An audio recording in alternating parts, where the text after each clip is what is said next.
আমাদের ইন্ডিয়াতে যেমন বিরিয়ানি খাওয়ার জন্য কিছু সিলেক্টেড দোকান আছে আমিনিয়া আরসালান, ঠিক তেমনই বাংলাদেশেও কিছু সিলেক্টেড ব্র্যান্ড আছে, যেমন সুলতান ডাইন, কাচ্চি ভাই।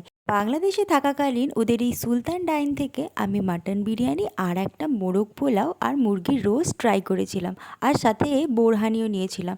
প্রত্যেকটার দাম ওই 350 টাকার কাছাকাছি ছিল। আর সেদিন আমি ভিডিও করব বলে মামি আমাকে এরকম সুন্দর একটা ট্রে বের করে দিয়েছে। আর সত্যি বলতে কি, সবথেকে বেশি আমার ভালো লেগেছিল এই ঝরঝরে মোরগ পোলাওটা আর মুরগির রোস্ট। তবে হ্যাঁ, ওদের যে বিরিয়ানিটা ছিল, মাটন বিরিয়ানি নিয়েছিলাম, যদিও বিরিয়ানিতে আলু ছিল, তবে খাবারের টেস্টটা আমাদের থেকে একদমই অন্যরকম।